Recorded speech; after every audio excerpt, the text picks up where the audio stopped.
어제 예수를 만난 사람들 님자가 좀 빠졌는데 한 분이 오셔가지고 님자를 좀 붙이면 좋겠다, 좀 불편하신 분이 있으셨나 봅니다. 그래서 예수님을 만난 사람들 그렇게 제목을 좀 바꿨습니다.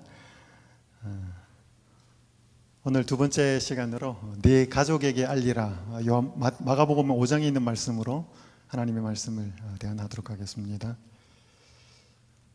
마가복음 5장 18절에서 20절은 이렇게 기록합니다. 예수께서 배에 오르실 때에 귀신 들렸던 사람이 함께 있기를 간구하였으나 허락하지 아니하시고 그에게 이르시되 집으로 돌아가 주께서 내게 어떻게 큰 일을 행하사 너를 불쌍히 여기신 것을 내 가족에게 알리라 하시니 그가 가서 예수께서 자기에게 어떻게 큰 일 행하셨는지를 데가볼리에 전파하니 모든 사람이 놀랍게 여기더라. 아멘. 거라사에 귀신 들린 두 사람이 예수님에 의해서 고침을 받고 새 사람이 됩니다. 그들이 예수님과 함께 있기를 요청했을 때 예수님은 허락하지 않았습니다. 집으로 돌아가서 예수님께서 그들을 어떻게 불쌍하게 여기셨는지를 가족들에게 알리라는 것이 그 이유였습니다. 작년 전라북도 교육청 공모전에서 동시부분의 최우수상을 받은 가장 받고 싶은 상이라고 하는 그 제목의 한 시 한 편을 소개합니다. 초등학교 6학년이 쓴 시입니다. 가장 받고 싶은 상. 아무것도 하지 않아도 짜증 섞인 투정에도 어김없이 차려지는 당연하게 생각되는 그런 상. 하루에 3번이나 받을 수 있는 상. 아침상, 점심상, 저녁상. 받아도 감사하다는 말 한마디 안 해도 되는 그런 상. 그때는 왜 몰랐을까? 그때는 왜 못 보았을까? 그 상을 내시던 주름진 엄마의 손을 그때는 왜 잡아주지 못했을까? 감사하다는 말 한마디 꺼내지 못했을까? 그동안 숨겨놨던 말, 이제는 받지 못할 상 앞에 앉아 홀로 되뇌어 봅니다. 엄마 사랑해요. 엄마 고마웠어요. 엄마 편히 쉬세요. 세상에서 가장 받고 싶은 엄마 상, 이제 받을 수 없어요. 이제 제가 엄마에게 상을 차려드릴게요. 엄마가 좋아했던 반찬들로만 한가득 담을게요. 하지만 아직도 그리운 엄마의 밥상, 이제 다시 못 받을 세상에서 가장 받고 싶은 우리 엄마 얼굴 상. 이 학생은 엄마가 하루에 3번씩 차려주는 밥상을 당연하다고 생각해서 한 번도 감사하다고 말을 하지 않았다고 합니다. 그런데 엄마가 암으로 세상을 떠났습니다. 후에 엄마가 차려주던 그 밥상을 그리워하면서, 아니 상이 아니고 밥상이 아니고 엄마를 그리워하면서 이 시를 썼습니다. 제일 마지막 부분에 보면 세상에서 가장 받고 싶은 우리 엄마 얼굴 이렇게 하면서 가로를 하고 상이라고 표현합니다. 동음이어, 그러니까 똑같은 단어지만 뜻이 다른 얼굴 상자와 밥상의 상자를 같이 쓰면서 진짜 보고 싶고 받고 싶은 것은 밥상이 아니라 보고 싶은 우리 엄마 얼굴이라고 표현을 하고 있습니다. 아주 시적 감각도 대단해요. 6학년입니다. 초등학교 6학년. 여러분, 세상에서 우리 가족만큼 소중한 대상이 있을까요? 우리에게 기쁜 일이 있으면 가장 먼저 달려와서 기뻐해 줄 사람도 가족이고, 우리에게 슬픈 일이 있으면 가장 끝까지 남아서 함께 아파해 줄 사람이 있으면 아마 가족일 것입니다. 그런데 많은 사람이 가족 때문에 행복해하고 기뻐하기도 하지만 많은 사람이 가족 때문에 아파하고 힘들어하는 것을 보게 됩니다. 가족이 가까이 있을 때는 소중한지 모르다가 떠나고 나면 후회하고 아쉬워하는 분들을 많이 보았습니다. 예수님께서 거라사에서 고침받은 두 사람에게 가족에게 증인이 되라고 말씀하셨습니다. 이 말씀은 오늘 우리에게도 해당되는 말씀입니다. 오늘 저희는 가족에게 어떠한 사람이 되고 있는가 말씀을 통해서 좀 살펴보겠습니다. 먼저 이들이 가족과 친구에게 증인이 되기 전에 그들의 고통스러웠던 삶이 어떻게 예수님 한 분으로 먼저 변화되었는지를 좀 살펴보도록 하겠습니다. 저는 이 광인의 모습을 세 부분으로 좀 나누어서 살펴보겠습니다. 그들은 아무도 제어할 수 없는 사람들이었습니다. 거라사의 광인은 한 표징인데 사람이 성령의 지배 아래가 아닌 사탄의 지배 아래 들어갈 때 얼마나 비참한 모습의 존재가 될지를 보여주는 한 모습입니다. 예수께서 바다 건너편 거라사인의 지방에 이르러 배에서 나오심에 곧 더러운 귀신 들린 사람이 무덤 사이에서 나와 예수를 만나니라. 그 사람은 무덤에 거처하는데 이제는 아무도 그를 쇠사슬로 매일 수 없게 되었으니 이는 여러 번 고랑과 쇠사슬에 매였어도 쇠사슬을 끊고 고랑을 깨뜨렸음이라. 그리하여 아무도 그를 제어할 힘이 없는지라. 밤낮 무덤 사이에서나 산에서나 늘 소리 지르며 돌로 자기의 몸을 해치고 있었더라. 예수님께서 무서운 풍랑이 이는 갈릴리 호수를 잠잠하게 하신 후에 거라사 지방에 도착하셨습니다. 제자들은 조금 전에 그 갈릴리에서 호수에서 겪었던 무서운 풍랑보다도 훨씬 더 무서운 장면을 목격합니다. 귀신 들린 사람들을 만난 것입니다. 이 마가복음 5장으로만 보면 이 귀신 들린 사람이 한 사람인 것처럼 보이지만 마태복음 8장 28절에 보면 이 귀신 들린 사람이 2명이었다는 것을 알게 됩니다. 그들은 어디에 살았다고요? 무덤 사이에서 살았습니다. 사람이 거처할 곳이 아니지요. 그들은 어떤 쇠사슬로도 맬 수가 없었습니다. 그들은 아무도 그들을 컨트롤할 수 없었습니다. 제어할 수가 없었습니다. 그리고 그들은 자기를 자해했습니다. 스스로 돌로 자기의 몸을 상처를 내고 고통을 주면서도 고통을 느끼지 못하고 그렇게 살았습니다. 영상을 하나 잠깐 좀 보겠습니다. 강렬한 하루가 시작됐습니다. 머리채를 잡은 혜성이와 엄마의 대치 상황. 게임을 많이 한다는 엄마의 말이 마음에 안 들었다는 겁니다.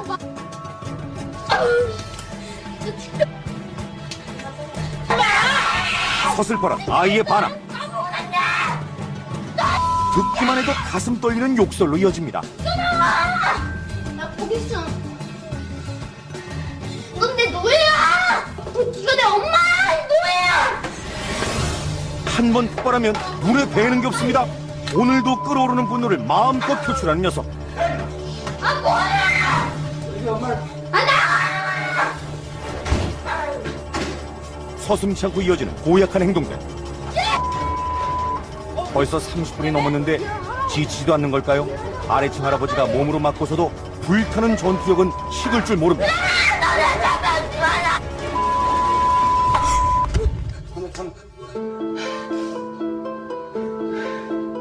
온 집안을 공포로 몰아넣고 있는 혜성. 이 아이가 10살짜리입니다. 엄마에게 복일순이라고 하는 엄마 이름을 부를 뿐 아니라 너는 내 노예라는 표현을 썼습니다. 자기를 낳아주고 길러주고 자기를 키워주는 엄마를 향하여 너는 내 노예라는 표현을 쓰면서 이 아이는 한마디로 아무도 컨트롤할 수가 없었습니다. 10살짜리 아이가 이렇게 될 수 있다는 것은 제게는 참 충격이었습니다. 여러분, 우리가 거라사 광인의 모습을 보면서 그들의 모습이 성경에 나타난 그저 한 인물로만 존재하는 사람이 아니라는 것입니다. 시대소망 341페이지는 이렇게 기록합니다. 무덤에서 살면서 사귀 들려 억제할 수 없는 정욕과 끔찍한 유욕의 노예가 되었던 이 비참한 사람들은 인간이 사탄의 지배 아래 들어갈 때 어떻게 되는가를 보여준다. 일생의 각 분야에서, 가정에서, 사회에서, 심지어 교회에서도 많은 무리들이 오늘날 사탄에게 굴복하고 있다.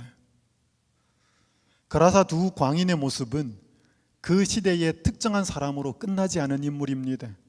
오늘 우리의 주변에서 사탄에게 굴복될 때 계속해서 나타나는 모습이고, 우리의 집에서, 직장에서, 심지어 교회에서, 아니 자주 나의 모습에서, 우리의 모습에서 나타나는 안타까운 사람입니다. 올해 한국에서 발행된 교회지남 4월호의 이 서중환 앞에 밀락교회에 출석하고 있는 임광은 집사님이 간증을 실었습니다. 간증문이기 때문에 아마 좀 인용을 해도 될 것 같습니다.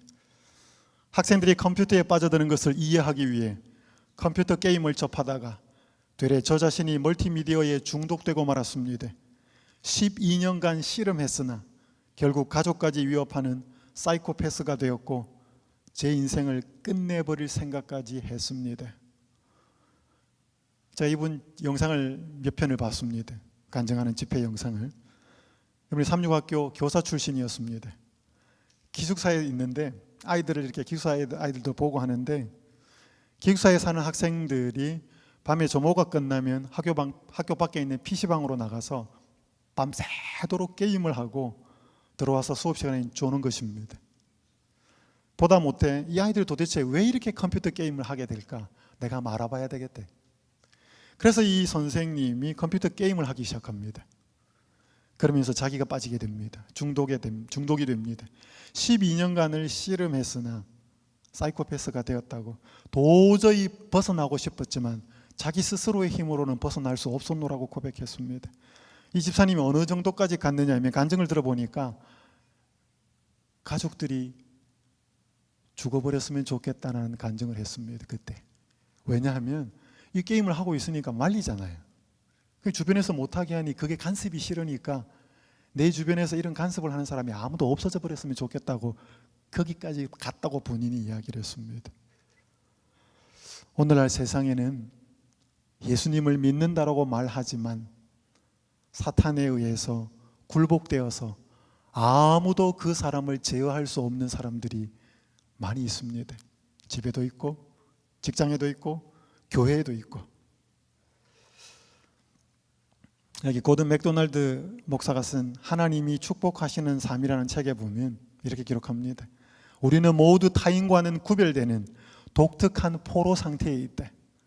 각자의 경우가 다르며 포로 상태와 관련하여 장점이나 약점도 모두 다르다. 그러나 우리는 악의 포로가 된 죄인이라는 다 똑같은 딱지를 달고 있다. 즉 우리는 악의 포로가 된 죄인으로 외부에서 와야만 하는 해방을 필요로 하는 존재이다. 오늘 우리는 다 딱지 하나씩 붙이고 다닙니다. 어떤 분은 돈에 약한 딱지가 있고 어떤 분들은 좀 이성에 약한 딱지가 있습니다. 어떤 분들은 교회의 자리나 명예에 약한 딱지가 있습니다. 오늘 우리 모두가 벗어나고 싶은데 안 되는 것이 있습니다. 저도 이렇게 여러분에게 당당하게 설교를 할 수 있는 자격이 있는 사람은 아닙니다. 그런데 이 아무도 제어할 수 없었던 그 불쌍한 사람을 예수님이 찾아오십니다. 거기에 이제 저희들의 희망이 있습니다. 예수님으로 인해서 정신이 온전해지는 사람으로 변하게 됩니다. 이는 예수께서 이미 그에게 이르시기를 더러운 귀신아 그 사람에게서 나오라 하셨습니다.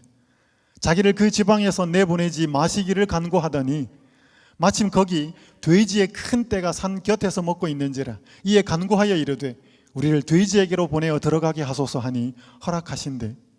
더러운 귀신들이 나와서 돼지에게로 들어가매 거의 2,000마리 되는 떼가 바다를 향하여 비탈로 내리다라 바다에서 몰사하거늘 치던 자들이 도망하여 읍내와 여러 마을에 말하니 사람들이 어떻게 되었는지를 보러 와서 예수께 이르러 그 귀신 들렸던 자 곧 군대에 집혔던 자가 옷을 입고 정신이 온전하여 앉은 것을 보고 두려워하더라. 이 두 사람의 귀신 들린 사람의 몸 안에 엄청난 수의 귀신들이 들어가 있었습니다. 여기 군대라고 집혔던 이 군대라는 말은 로마의 군대를 이야기합니다. 로마의 한 군단은 6,000명이었습니다. 귀신의 수가 어마어마하였습니다.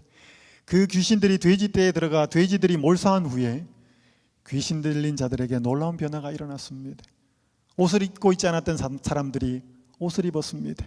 잠시도 가만히 있지 않고 펄펄 날뛰던 사람들이 조용하게 침착하게 앉아 있었습니다.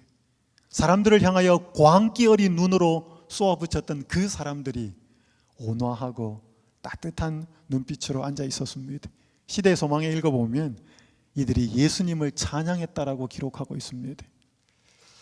어떻게 그들이 이렇게 변화되었을까요? 어떻게 이렇게 그들이 정신이 온전하게 되었을까요? 예수님 때문이었습니다.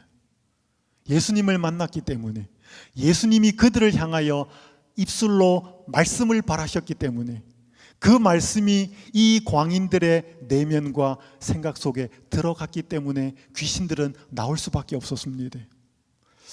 오늘 저와 여러분은 스스로 뭔가를 제어할 수 없는, 내가 벗어날 수 없는 죄의 욕망들을 다 가지고 살아갑니다.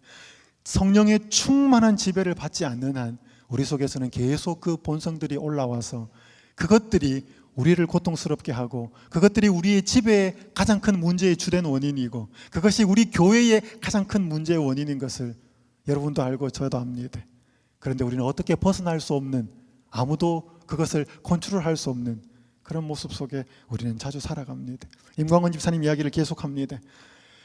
그때 하나님께서 한 친구를 감동시켜 저와 친해지게 하셨고, 이 책을 함께 10번 읽기로 약속했습니다.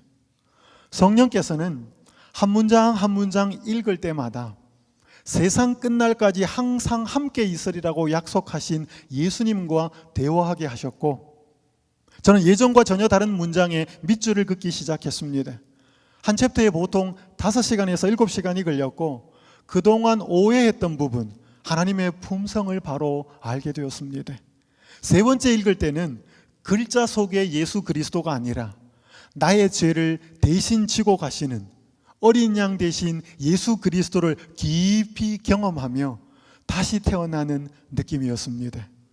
그 순간 이후로 저는 멀티미디어에 대한 갈증이 완전히 사라졌고, 기타 죄들로부터 자유를 경험했습니다. 이 책은 바로 종로의 계단입니다. 이 임광원 집사님이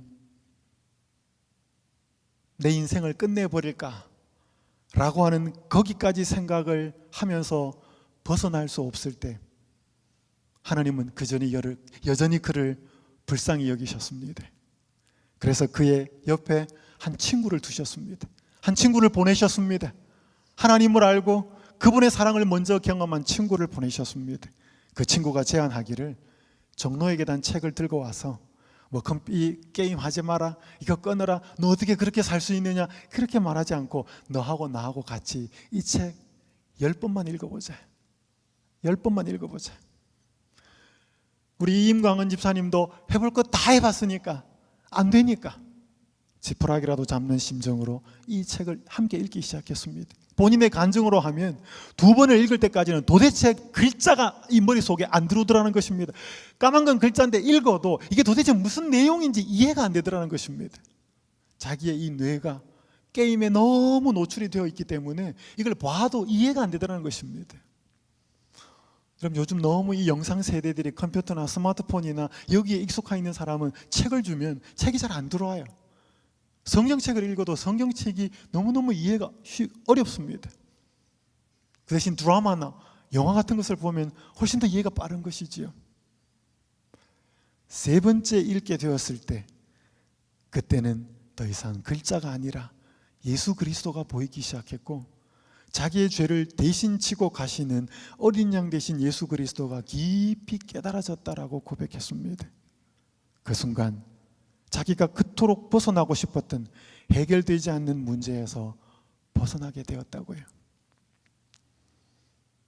우리 사랑하는 여러분들이시여, 거라사 광인이나 임광원 집사님이나 지금도 사람을 변화시키는 것은 예수님의 말씀입니다. 오늘 우리가 예수님께로 가면 그분은 자꾸 우리에게 말씀하십니다. 많은 사람들이, 제가 목회를 하면서 많은 분들을 만나고 교회 생활을 했지만, 교회에 나오시는 분들 중에 말씀을 깊이 정규적으로 또 가슴 속에 그렇게 읽고 사시는 분이 솔직히 말씀드리면 많지 않아요. 많지 않습니다. 그저 예배는 드립니다. 또 교회에 나와서 성도들과 교제는 합니다. 그런데 그 말씀이 깊이 그 사람의, 이 집사님의 경험처럼 그 말씀이 내 삶 속에서 실제로 살아 움직이는 경험까지가 되기에는 너무나 쉽지 않습니다. 제가 한번 목회를 할 때 정말로 하나님을 뜨겁게 만나는 경험을 한 적이 있습니다. 뭐 지금 그런 경험이 계속 매일 반복되거나 그러지는 않습니다. 한 목회 교회에 있을 때 너무나 예수님을 깊이 만나게 되었습니다. 그래서 밤에 잠이 안 왔어요. 잠이 안 오고 새벽에 일어나서 말씀을 보는데 그것이 너무나 달고 너무나 맛있었습니다. 그래서 새벽 4시에 시계를 맞춰놓고 잤는데 어떻게 하다가 한 4시 반쯤이나 5시에 일어나면 막 신경질이 났습니다.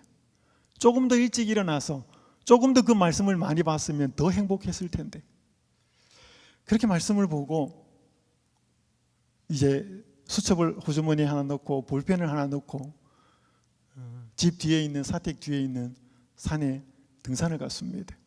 아침에 읽었던 말씀을 머릿속에 집어넣어놓고 깊이 생각하면서 하나님이 이제 직접 주시는 그 묵상을 하면서 말씀에 대한 깊은 깨달음들을 갖게 되었습니다. 너무너무 행복한 시간들을 보내는데, 여러분 저는 오른쪽 무릎이 별로 좋지 않습니다. 제가 군대에서 다쳤기 때문에 이 무릎은 늘 저에게 약점입니다. 조금만 하면 이 물이 차서 붓고, 그래서 저는 늘 이 운동도 잘 하지도 못하고 저는 안경도 또 끼고 해서 여러 가지 중에 있는데, 뭐 여러 가지 이유 때문에 저는 그런 이 걷고 뛰고 뭐 하는 그거에 조금 이 신경이 쓰입니다. 계속 산을 오르락내리락 했더니 무릎이 너무 아팠어요. 오른쪽 무릎이. 그날 새벽도 여전히 하나님이 만나주시는 깊은 가슴에 밀려오는 감동을 가지고 산을 가고 싶은데 이 무릎이 아팠습니다. 그래서 집에 그냥 있을까 하다가 제가 아침에 말씀을 읽을 때 주시는 하나님의 은혜와 산에서 또 깊이 말씀을 되뇌이면서 주는 하나님의 은혜가 또 달랐기 때문에 가기로 했습니다. 그리고 서랍에서 파스 한 장을 꺼냈습니다. 파스 하나를 꺼내가지고 이 무릎에다가 붙였습니다. 그러니까 이렇게 좀 굽혔다 펴보다 해보니까 훨씬 편해요. 그리고 올라갔습니다. 올라가면서 읽었던 말씀들을 깊이 생각하면서 또 막 이렇게 깨달아지면 거기에 올라가다가 이 수첩을 꺼내가지고 막 적었습니다. 하나님으로부터 직접적인 거의 계시를 받는 그런 기쁨이었습니다. 너무 신나가지고 산을 돌고 내려오는데, 오늘 제가 이 산을 올 수 있었다라고 하는 생각이 든 것은 갑자기 파스 한 장이 도움을 줬다는 생각을 하게 되었습니다. 그래서 이 파스를 자꾸 생각하니까 막 은혜가 밀려와요. 그러면서 속으로 무슨 깨달음이 드는가 하면, 하나님 오늘 제가 파스 같은 사람이 되게 해주십시오. 세상에 이 뜨거운 열정을 갖고 있어서 세상을 향하여 좀 마음이 뜨거운 정욕을 가진 사람이 있다면 그 사람의 마음에 탁 붙어서 그 사람의 이 정욕적인 마음을 식혀주는 쿨파스가 되게 해주시고, 좀 세상을 향하여 냉랭해지고 사람을 향하여 뜨거운 마음이 없는 사람을 향하여서는 딱 붙어서 핫파스가 좀 되게 해주십시오. 그래서 막 그 순간 막 파스에 대한 온갖 생각들을 다 하면서 집에 왔습니다. 어떤 집사람이 밥을 하고 있어요. 그래서 제가 막 또 제가 만난 하나님을 대해서 막 이야기를 했습니다. 그러면서 제가 제 아내에게 물었어요. 여보, 파스가 얼마나 효력이 있어? 그랬더니 제 집사람이 이야기했습니다. 파스 하루만 지나면 다시 붙여야 돼요. 그래서 제가 가만히 들으면서, 그래, 파스는 유효하죠. 하루만 지나면 시간이 끝날 텐데 다시 붙여야 될 텐데, 내가 혹시 어떤 사람의 마음에 붙어서 영원한 감동을 주지 못할지라도 단 하루만 감동을 주더라도 뜨거운 마음을 식히고 냉랭해진 마음을 열정적으로 할 수 있게 만드는 그런 한 장의 파스와 같은 사람이 될 수 있다면 나는 정말 행복할 거예요. 그래서 그날 제 노트에 적힌 온갖 파스 이야기였습니다. 그런데 그것은 파스 이야기가 아니고 저를 만나주신 하나님의 은혜 이야기였습니다. 제가 한 목사님을 통해서, 우리 교회 목사님은 아니었습니다. 한 일요일교회 목사님을 통해서 깊이 좀 다른 신앙의 경험을 하면서 말씀을 보는 눈이 새롭게 좀, 제가 교회, 이 재림교회에 나와서 저는 빚을 진 사람이 좀 많이 있습니다. 제가 우리 재림교회의 예언의 신의 말씀을 보면서 저는 많은 신앙의 색다른 경험을 하게 되었고, 또 우리 재림교회에 계시는 여러 성도님, 목사님들, 신실한 우리 선배 목사님들을 통해서도 그런 경험을 했었고, 또 제가 좋아하는 몇몇 일요일교회 목사님들, 또 책을 통해서 그런 경험을 하면서 제가 그때 그 경험을 지금도 계속하고 살 수 있을까, 뭐 그런 어떤 뭐 맨날 그런 경험을 하고 살았다는 것도 아니고 그런 것도 아닙니다.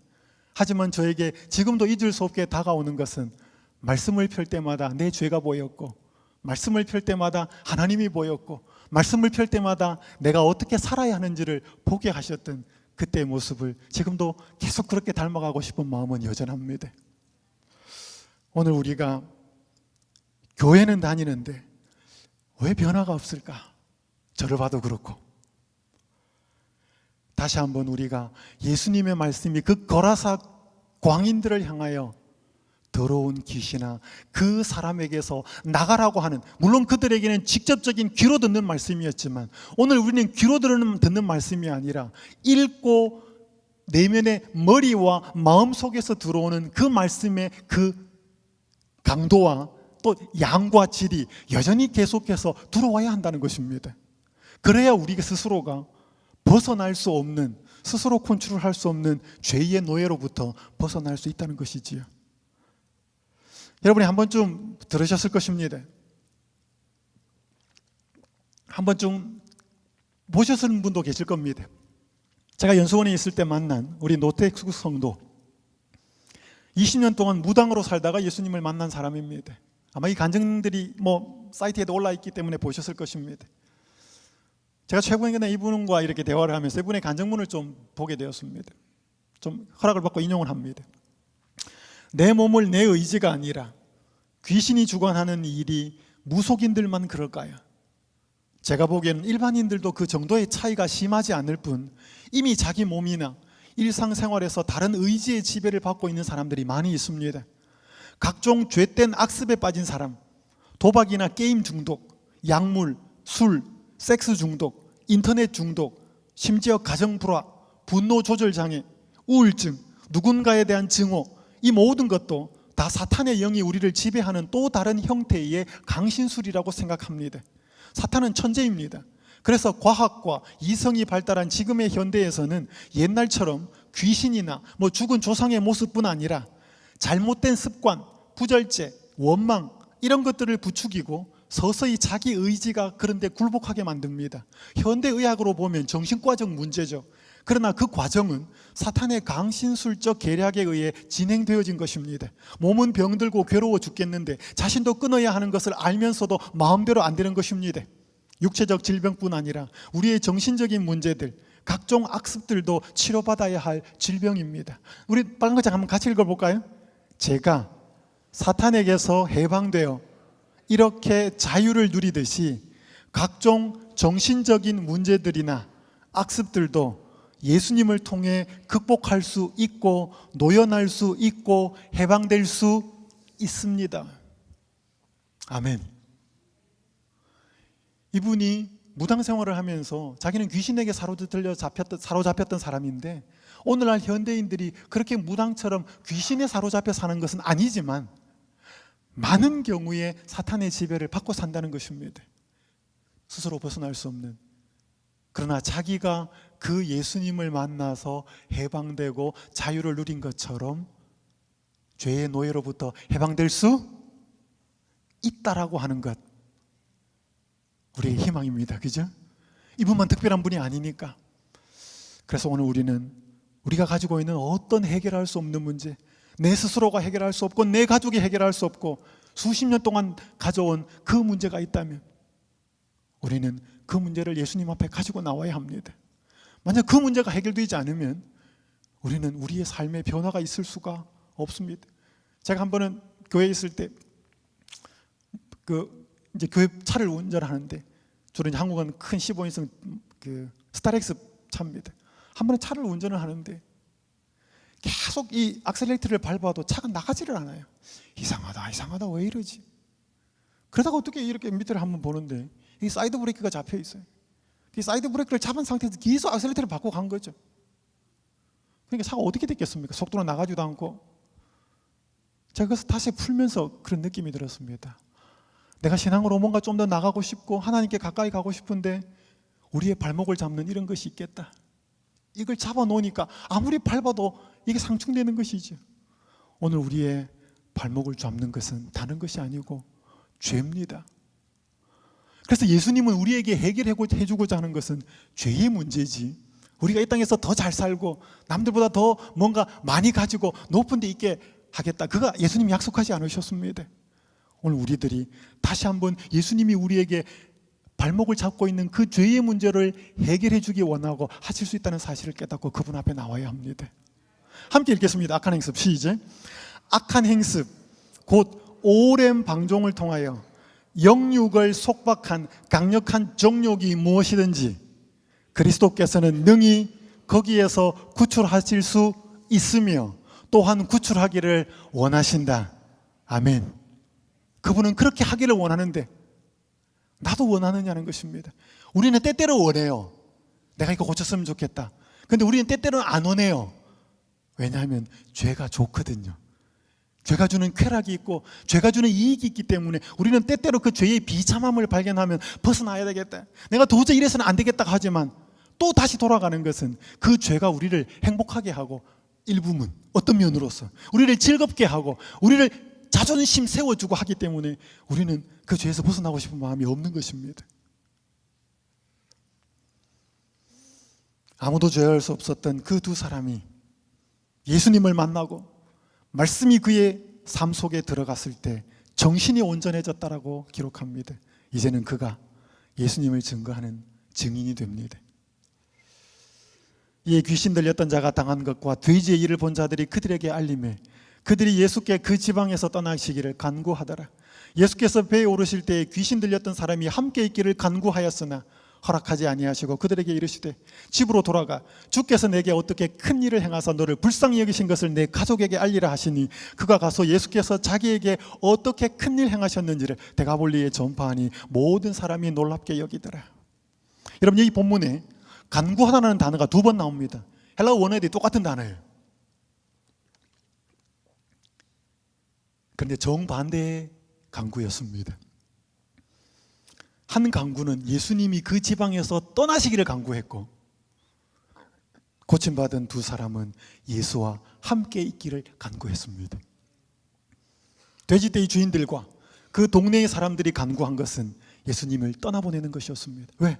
이 예수가 있어서, 이 예수님 때문에 돼지떼 2,000마리나 되는 그 물질적인 손실이 발생했기 때문에 이 예수님이 여기에 계신 이상 앞으로 상상할 수 없는 어떤 물질적인 손실이나 어떤 또 이상한 일이 벌어질지 모른다는 두려움이 생겼습니다. 그분이 주시려고 하는 것들을 보지 못한 채 말입니다. 그러나 예수님을 만나서 정신이 온전해진 그 두 사람은 예수님과 함께 있기를 간구했습니다. 여러분, 이 거라사이의 그 돼지떼의 주인들과 그 동네의 주민들은 있을 수 없는, 전혀 목격할 수 없는, 상상할 수 없는 두 일을 동시에 목격합니다. 그게 뭐였죠? 여러분, 돼지떼 2,000마리가 한꺼번에 죽는 일, 모르겠습니다. 요즘은 조리독감이나 뭐 그런 게 있어가지고 그렇게 했을는지 모르겠지만 돼지 2,000마리가 한꺼번에 죽는 일은 상상할 수 없는 일이에요. 그 일을 그들은 목격했습니다. 그러나 그보다 더 충격적인 일은 뭐예요? 두 사람이 그 무덤 속에 다니면서 아무도 제어할 수 없고 사람들에게 공포의 대상이 되었던 그 사람들이 조용히 앉아서 찬양하고 변화된 있을 수 없는 일을 두 가지를 다 목격합니다. 여러분, 어느 것이 그들에게 더 감동을 주어야 했을까요? 어느 것이 그들의 삶을 지배하는 광경이 되어야 했을까요? 많은 사람들은 말합니다. 돈보다 더 중요한 게 사람이라고. 많은 사람들이 물질적인 것보다 신앙적인 것이 더 중요하다고 말을 합니다. 그러나 자기가 직접 손해를 경험하면, 자기가 직접 그것을 선택하면 손실이 올 것 같으면 우리는 이전에 했던 말보다는 우선에 내가 손해보지 않는 쪽으로 결정합니다. 그래서 이 거라사, 이 돼지떼의 주인들과 그 동네 사람들의 모습은 여전히 우리의 모습을 보여주는 것입니다. 예수님이 좀 섭섭하셨을까요? 예수님이 섭섭하지는 않으셨습니다. 예수님 우리와 같은 분이 아니기 때문에. 그래서 예수님은 그 예수님의 존재 자체를 거부하는 사람들에게 전혀 거부할 수 없는 두 존재들을 남겨두고 가신 것이죠. 그 사람들이 누구예요? 이 귀신 들린 두 사람. 예수님의 말은 받지 않으려고 하는 마음으로 거부하지만 이 두 사람의 모습은 보고 도대체 저 존재들이 왜 이렇게 되었을까? 그들은 거부할 수가 없는 증인이었기 때문에 그랬습니다. 그러면서 특별히 말씀합니다. 너를 어떻게 불쌍히 여기신 것을 내 가족에게 알리라. 가족을 언급합니다. 중학교에서 학생들을 가르치다가 정년퇴임한 한 선생님을 알게 되었습니다. 남편이 암으로 투정할 때 재림교회와 연결이 되었습니다. 그러나 그분은 세상을 떠났습니다.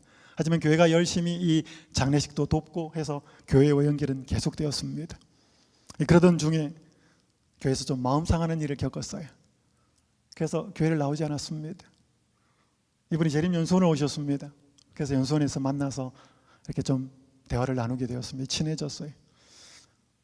이번에 제가 미국에 와 있는 올 4월에 이런 카톡 문자를 보내왔습니다. 목사님, 오랜 방황 끝내고 이번 주 안식일에 집에서 가까운 땡땡땡땡 교회로 출석하려고 해요. 설레기도 하고 약간의 두려움도 생겨요. 이번엔 실족하지 않고 잘 적응하며 믿음이 커 나가도록 노력해 보겠습니다. 목사님, 제 자신에게 조용히 물어봤어요. 지금 너의 가장 큰 소망은 무엇이니? 성경의 바다에 풍덩 빠져 성경을 확실하게 깨닫는 것, 그리고 저의 자녀가 예수님을 꼭 만날 수 있는 은총을 허락해 주십사 하는 것이라는 답을 얻었어요. 그 둘을 위해 열심히 기도하겠습니다. 감동적인 말이었습니다. 다시 교회로 나갈 텐데 열심히 믿음 생활, 전에처럼 그렇게 실족하지 않는 삶을 살기 위해서 노력해 보겠습니다. 아마 이 그녀의 이 결심에 우리 하나님이 축복해 주실 것입니다. 근데 두 가지 기도가 제목이 생각이 나더라고요. 이분이 선생님 출신이기 때문에 뭐 지적인 욕구가 있는데 성경을 잘 봐도 이해가 안 된다는 것입니다. 성경이 너무 어렵대요. 그래서 이제 저하고 이야기를 많이 나눴습니다. 어쨌든 성경의 바다에 풍덩 빠져서 성경을 확실하게 깨닫는 것이 첫 번째 목표고, 근데 이분이 늦게 신자가 되었기 때문에 자기의 자녀들은 30이 넘는 다 장성한 자녀들인데 예수님을 전혀 몰라요. 그러니까 내 자녀가 예수님을 꼭 만날 수 있는 은총을 허락해 주십사 하는 것이라는 그 답을 얻었고, 그걸 위해서 기도하겠다고 해요. 여러분, 사람이 예수님을 맛보면, 좋은 것을 맛보면, 경험하면 내 사랑하는 사람들에게 그걸 전해주고 싶고 나누어주고 싶은 것이 가장 먼저 드는 생각이죠. 가족들을 예수님께로 인도하고 싶은 마음이 드는 것은 당연합니다. 그런데 가족을 예수님께로 인도하는 것은 쉽지 않아요. 쉽지 않습니다. 또 예수님은 엄청난 말씀을 하십니다. 디모데전서 5장 8절에 누구든지 자기 친족, 특히 자기 가족을 돌보지 아니하면 믿음을 배반한 자요, 불신자보다 더 악한 자니라. 이 디모데는 바울이 비신자에게 하는 말이 아니라 하나님을 믿는 신자들에게 하는 말씀입니다. 예수님은 오늘 우리의 친척과 우리의 가족을 돌보기를 원하십니다. 이 돌본다는 말에는 물질적인 돌봄도 포함되고요, 정신적이고도 영적인 돌봄도 같이 포함됩니다. 그렇게 하지 않는다면 성경 말씀은 믿음을 배반한 거자라고, 배신자라는 것입니다. 왜 예수님이 이렇게 강력하게 말씀하셨을까요? 사도 바울은 로마서 9장 1절에서 3절 이렇게 말씀합니다. 내가 그리스도 안에서 참말을 하고 거짓말을 아니하노라. 나에게 큰 근심이 있는 것과 마음에 그치지 않는 고통이 있는 것을 내 양심이 성령 안에서 나와 더불어 증언하노니, 나의 형제 곧 고륙의 친척을 위하여 내 자신이 저주를 받아 그리스도에게서 끊어질지라도 원하는 바로라. 여러분, 로마서를 읽어보시면 로마서 7장은 좀 어두워요. 죄와 막 오호라나는 곤고한 사람이로다. 그러면서 로마서 8장에 오면 바울이 완전히 분위기가 반전되는 이야기를 합니다. 그리스도 안에서 생명의 성령의 법이 나와 죄와 사망의 법에서 나를 해방했다라고 하면서 로마서 8장은 성령 안에서 사는 삶을 이야기하면서 로마서 8장이 뭐로 끝나는가 하면 기쁨이나 높음이나 낮음이나 세상의 어떤 물질이나 존재들도 우리를 그리스도의 사랑에서 끊을 수 없다. 로마서 8장은 엄청난 장엄한 대서사시 같이 바울이 그리스도 안에서 사는 기쁨을, 또 그분과의 관계에서 뗄래야 뗄 수 없는 관계를 이야기합니다. 그러다가 로마서 9장으로 넘어오면 갑자기 또 바울이 우울해져요. 뭐 때문에 우울해져요? 내 친척들, 내 가족들, 물론 여기에는 동족 유대인도 포함하고요, 바울의 친가족도 포함합니다. 그들의 구원을 위해서, 그들이 예수님 안에서 구원을 얻는 그것 자신을 보지 못한다면 내 자신이 저주를 받아서 그리스도에게서 끊어질지라도 원하는 바다. 여러분, 여기에 저주라고 하는 이 단어가 아나테마라고 하는 단어인데, 이 단어는 구출될 가능성이 전혀 없는 상태를 이야기합니다. 이 단어가 어디에 쓰이는가 하면 성소에서 혹은 성전에서 제물을 가지고 와서 희생 제물을 드려서 하나님께 드리는 그 제물의 의미입니다. 그 제물은 거기에 끌려올 때부터 벗어날 가능성이 전혀 없는 존재. 그래서 죽여가지고 해서 태워서 올리는 그 상태가 되어도 나는 원한다. 누구를 위해서? 내 가족과 친척을 위해서. 근데 여러분, 저는 제 가족 중에 하나님을 믿다가 떠난 사람이 있어요. 저는 어머니가 어제 어떻게 신앙을 배우게 됐는지 한 여집사님 이야기를 통해서 저희 집에 재림신앙에 재림을 믿는 이 복음이 들어온 이야기를 잠깐 했습니다. 그 연세 많으신, 지금 이제 90이 다 되신 그 여집사님은 지금도 저희 어머니와 같은 교회를 나가셔요. 그래서 지금도 저희 어머니를 챙겨요. 저는 그분을 참 감사하게 생각합니다. 그래서 어머니하고 제 형하고 여동생이 먼저 교회를 나갔습니다. 제 형하고 제 여동생 교회 열심히 다녔습니다. 침례도 저보다 먼저 받았고요. 근데 지금 교회를 안 나와요. 그래서 여러분한테 저는 이 설교를 할 자격이 없는 사람이에요. 그렇지만 제가 설교를 준비하고 있으니까 제 집사람이 옆에서 그래요. 그래, 당신은 이 설교를 아직 진행형이다. 아직 끝난 게 아니니까. 제 형은 교회에서 좀 섭섭한 일이 있어가지고 교회를 떠났습니다. 그래서 저는 형하고 이렇게 신앙적인 이야기를 나누면 제 형이 싫어했어요. 그래서 이야기가 잘 안 됐습니다. 그래서 저는 형이 아예 교회에 관심 없는 줄 알았어요.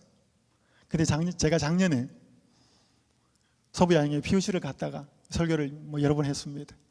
근데 오늘 형이 저한테 전화를 했어요. 너 미국 갔더라? 내 네 설교 밤새워서 다 들었다. 저는 제 형이 제 설교를 들을 줄은 몰랐습니다. 볼 줄은 몰랐어요. 그러면서 제가 그 마음속에 좀 찔리기 시작했습니다. 내가 형한테, 다른 사람한테 성경 가르치려고 애쓰고 예수님 소개하려고 애썼는데 지금 교회를 나오다가 나오지 않는 형하고 여동생한테 얼마나 간절한 마음으로, 얼마나 정말로 그 영혼에 이 바울 정도는 아니어도 그런 마음으로 다시 한번 예수님에 대해서 삶으로 다가갔을까 생각해보니까 찔려요. 모르겠습니다. 이 중동부 야행의 설교도 또 볼란지.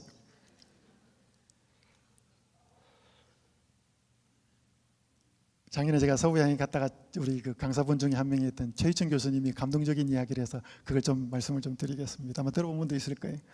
한 재림교회 장로님과 집사님 부부 이야기입니다. 그 장로님은 처음부터 재림신자가 아니었다 그래요. 그런데 신실하게 장로님이 이제 신자가 되고 장로님까지 되셨는데 자기가 하고 싶은 대로 살았답니다. 아내에게 매일 술상을 차리겠답니다. 그리고 술을 자기가 따라 먹으면 되는데 꼭 아내가 따라주게 했답니다. 술 따라! 그 담배를 피는데 자기가 피지, 담배를 딱 몰면 라이터! 그럼 또 아내가 라이터 딱 켜주고. 고기도 이렇게 돼지고기를 좋아했는데 돼지고기를 꼭 이렇게 하는데 이렇게 술상을 차려서 하는데 돼지고기 이렇게 이제 익으면 자기가 뒤집으면 되는데 꼭 부인 보고 시켜. 뒤집어! 말이 되게 짧았대요. 말을 길게도 하지도 않고. 근데 그 여집사님은 실현내서 한 번도 안 하고 라이터 불 붙여주고 술 따르고 고기 뒤집어주고 그랬대요. 근데 안식일이 되면 아이들이 있으니까 자녀들 옷을 예쁘게 입혀서 교회 이제 데리고 나가면서 이렇게 남편에게 말했답니다. 여보, 우리 교회 갈게요. 안식일의 축복 많이 받으세요. 교회도 안 다니는 남편한테. 그러면 대구다 문 닫고 들어가서 방에 가지고 그렇게 오래 지냈답니다. 어느 날 여집사님이 안식일에 또 그렇게 남편 밥을 차려주고 이제 서둘러서 아이들 옷을 입혀서 교회로 데리고 나가려고 하는데 남편이 방에서 나오더랍니다. 안방에서. 그러면서 양복을 입고 넥타이를 메고 나오더래. 아니 여보, 오늘 어디 가세요? 그러면 소파에 턱 앉더니 나 오늘 당신 따라 교회 가려고. 나 당신 따라 오늘 교회 가도 돼? 그렇게 묻더랍니다. 나 오늘 당신 따라 교회 가도 돼? 그 길로 그분이 교회에 나오셔서 정말로 열심히 봉사하시고 장로님까지 되신 이야기를 듣게 되었습니다. 감동적인 이야기였습니다. 가족에게 증인이 되는 것, 정말 쉽지 않습니다. 남들에게 전도하기가, 남들에게 증인되기가 쉽죠. 어제 우리 박상길 목사님 어디에서? 어디든지. 첫 번째, 우리는 삶으로 증인이 될 수 있어야 합니다. 이게 제일 중요한 거죠. 그냥은 되지 않습니다. 이 김남준 목사가 쓴 끝나지 않은 가슴앓이 가족 구원이라는 책이 있습니다. 제가 이 책을 읽으면서 많이 찔렸어요. 가정의 복음화는 흘릴 피를 다 흘리고 쏟을 눈물을 다 쏟고 찢을 살을 다 찢기까지는 이루어지지 않는 법입니다. 이것은 소풍 가서 보물찾기 하듯이 요행으로 되는 것이 아닙니다. 여러분, 예수님이 십자가의 희생 없이는 우리를 구원할 수 없었듯이, 엄마의 희생 없이는 아기가 탄생되지 않듯이, 오늘 우리가 가족을 위한 희생이 없이는 가족이 예수님 앞으로 돌아오는 일은 없습니다. 그래서 여러분, 혹 가족에 대해서 부담을 갖고 계시는 분이 저처럼 여러분이 있으시다면 딴 거 하지 마시고요, 이제 그분들을 위해서 내가 어떤 희생을 할까, 예수님의 은혜를 먼저 경험한 다음에 그런 방법을 한번 실질적으로 찾아보시면 좋겠습니다. 그러나 삶으로만은 안 됩니다. 뭐 삶이 제일 좋지만 이것 삶으로 하면 우리는 이제 늘 한편 뒤로 물러갑니다. 에이, 나 같은 사람이 뭐 할까? 좀 더 준비된 다음에, 좀 더. 여러분, 어제 말씀드렸지만 이 사마리아 여인이 자기의 삶이 좀 더 준비되고 나서 말씀을 전할 당당한 삶의 모습으로 바뀌고 난 뒤에 그렇게 전했습니까?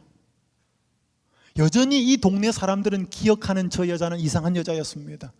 사람들하고 잘 안 어울리고, 뭐 남자가 좀 많은 것 같은데 좀 그렇고, 뭔가 좀 이질적으로 느껴지는, 별로 이렇게 좋아라 보이지 않는 그 여자가 흥분해서 자기들에게 쫓아와서 예수님에 대해서 증거했습니다. 여러분, 오늘 우리가 어느 정도 준비가 되어야 되는 건 맞아요.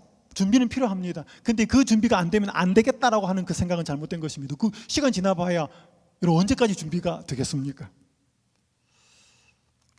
제가 이제 마무리하겠습니다.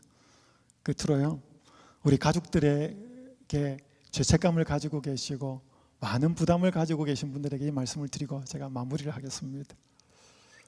이 게리 토마스가 쓴 부모 학교라고 하는 책에 보면 이런 이야기가 기록되어 있습니다. 우리는 로봇을 기르고 있는 것이 아니다. 그들은 선택의 자유, 자신의 의지, 개인적 책임을 지니고 살아가는 존재다. 아무래도 우리는 자식이 잘 되면 너무 많은 공로를, 자식이 잘못되면 너무 많은 비난을 자기한테 돌리는 경향이 있다. 자식이 잘 되면 부모가 너무 이렇게 하고, 자식이 너무 못되면 너무 내 탓인데. 물론 많은 자식의 성공에 부모의 헌신이, 희생이 들어가 있는 것 사실입니다. 많은 경우 자식이 잘못된 길로 나갔다면 부모의 책임이 어떻게 자유로울 수 있겠습니까? 있습니다. 여러분, 그러나 그것만은 아닙니다. 왜냐하면 하나님은 자식에게도 뭘 주었기 때문에, 자유의지를 주었기 때문에. 한 가정 이야기를 드리죠. 아버지가 완전히 술고래였습니다. 아버지가 완전히 술을 먹고 집안을 난장판으로 만드는 아버지였습니다. 그런데 그의 첫째 아들은 아버지하고 똑같이 술을 먹고 그렇게 아버지 모습 그대로였습니다. 둘째 아들은 술을 입에도 안 댔습니다. 한 사람이 물었습니다.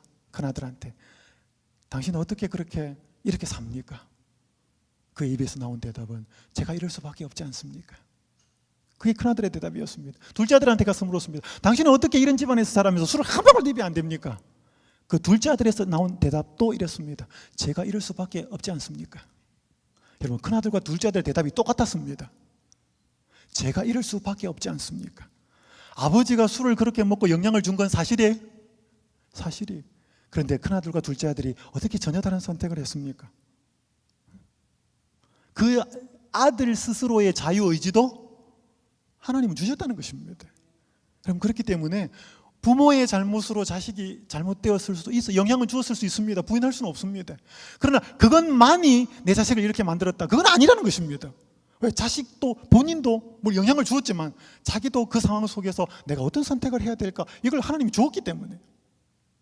그래서 저는 성경을 보면 저는 몇 가지 이해가 안 되는 것 중에, 이 남방 유다의 아주 악한 왕이었던 아하스는 정말로 악했습니다. 그런데 이 아들 밑에 누가 태어나요? 히스기야가 태어나요. 물론 히스기야가 실수할 때도 있었지만 히스기야는 정말로 신실한 왕이었습니다. 그런데 히스기야 밑에 또 누가 태어나요? 이 또 므낫세가 태어나요. 남방 유다 중에서 가장 오래 통치하면서 가장 악했던 왕입니다. 이사야 선지자를 톱으로 썰어 죽인 사람이에요. 그래서 우리는 여러분 다 이해 못합니다. 제가 여러분에게 그건 아니고요. 하지만 오늘 우리가 가족의 구원을 위해서 지금도 이 마음에 아까 그 책 제목처럼 가슴앓이, 아직도 끝나지 않은 가슴앓이가 우리에게 필요한데 기도 분명히 해야 됩니다. 삶으로 입술로 해야 합니다. 그렇지만 너무 과도한 죄책감으로 괴로워하지는 마시기 바랍니다. 그것들을 예수님 앞에 가지고 나올 수 있기를 바랍니다. 여러분, 저는 한 분의 글을 읽어드리고 오늘 설교를 마치겠습니다. 우리 중에 아직도 주님을 알지 못하고, 용혜원 시인이 쓴 글입니다. 우리 중에 아직도 주님을 알지 못하고 죄악 중에 헤매는 가족이 있으니 불쌍히 여겨 주옵소서. 바울의 고백처럼 내가 그리스도와 끊어지는 상상할 수 없는 일과 가족의 구원을 바꿀 수 있다면 기꺼이 그럴 정도로 그들의 구원을 원합니다. 그들을 사랑으로 섬기게 하여 주시고 그들을 위하여 예수님의 심장을 소유하게 하옵소서. 인간의 영혼을 천하보다 귀히 여기시는 주님, 더욱더 가족들을 전도할 수 있는 믿음을 주시고 그동안 온전히 복음을 전하지 않은 잘못을 용서하여 주옵소서. 이 모든 것을 주님께 의지할 수밖에 없사오니 주님께서 담당하시고 주님 원하시는 대로 속히 돌아오게 하옵소서. 주여 인도하여 주시고 구원하여 주옵소서. 그럼 이 기도가 여러분과 저의 기도가 되었으면 좋겠습니다. 내 가족에게 알리라. 우리가 사탄의 지배를 받을 때 그건 크고 작을 뿐이지, 많고 적을 뿐이지, 우리는 제어할 수 없는 죄의 노예가 된다는 것. 우리는 예수님과 그분의 말씀에 의해서만 죄의 속박과 노예에서 벗어나 온전한 정신을 소유하게 된다는 것. 우리가 예수님의 말씀으로 온전한 정신을 소유할 때, 그분이 덧입혀 주시는 새 삶을 경험할 때 가족에게 삶으로나 말로 그분의 증인이 될 수 있다는 것 기억하시고, 오늘 우리의 있는 모습 그대로를 가지고 그분을, 그 거라사 광인들을 불쌍히 여기신 그 예수님이 오늘 여러분과 저를 불쌍히 여기신다는 사실을 기억하시고 여러분과 제가 있는 모습 그대로를 가지고 예수님 앞에 나오게 되기를 간절히 바라면서 말씀을 마치겠습니다. 이 시간 여러분 잠깐 개인기도 먼저 하시고 제가 마치는 기도를 하겠습니다. 우리 특별히 안 믿는 가족이 있다면 그들의 가족들을 위해서 기도해 주시고, 오늘 여러분의 마음에 벗어날 수 없는 죄의 속박이 있으면 그것을 예수님 앞에 가지고 나올 수 있으면 좋겠습니다. 하늘에 계신 아버지 하나님, 오늘 저희들에게 말씀하여 주셔서 감사합니다. 성령의 역사가 아니고는, 예수님의 은혜가 아니고는 벗어날 수 없는 크고 작은 죄의 속박 가운데 살고 있는 저희들의 모습 보여주시고 다시 한번 예수님께로 마음을 향하게 하셔서 감사합니다. 가라사의 두 광인을 불쌍히 여기신 예수님, 저희들을 불쌍히 여겨주시고 말씀이 저희의 삶 속에 들어오게 하여 주시옵소서. 세상으로 향했고 물질로 향했고 저희의 정욕으로 향했던 저희의 어리석음에서 돌아서서 다시 한번 예수님께로 마음을 두오니 예수님 저희를 받아주시옵소서. 그리하여 저희가 사랑하는 가족에게 증인의 삶이 되도록 인도하여 주시옵소서. 그동안 사랑하는 자녀들과 부모들과 형제, 친척들에게 이기적인 모습을 보였던 저희들을 용서하여 주시옵소서.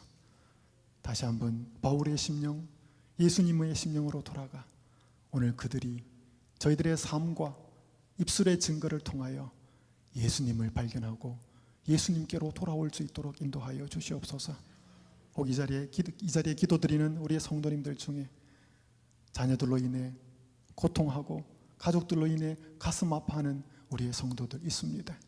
그들의 마음을 어루만져 주시고 그들의 가족들이 예수님 안으로 돌아오고 예수님 안에서 그분의 은총과 그분의 삶을 경험할 수 있는 축복이 이르러 올 수 있도록 그 가정들을 축복하여 주시고 그 성도들을 도구로 사용하여 주시옵소서. 오늘 하루에 진행되는 모든 순서와 이 장막 집회 위에 함께 계셔 주시옵기를 예수님 이름으로 간절히 기도하옵나이다. 아멘. 평안히 주무셨습니까? 우리 이곳에서 만난 우리 성도님들, 또 아직 재림 교인은 아니시지만 사랑하는 가족과 친지들, 우리 교우님들의 초청으로 인해서 다른 교회 다니시면서 오신 우리 여러분들, 또 우리 아직 하나님을 믿지 않고 있으시지만 이번에 이 자리에 참석하신 분 계시다면 모두를 진심으로 환영합니다. 이번 한 주 동안에 여러분들을 사랑하셔서 하나님께서 주시고자 하는 큰 축복들을 누리게 되는 한 주가 되시기를 간절히 바랍니다.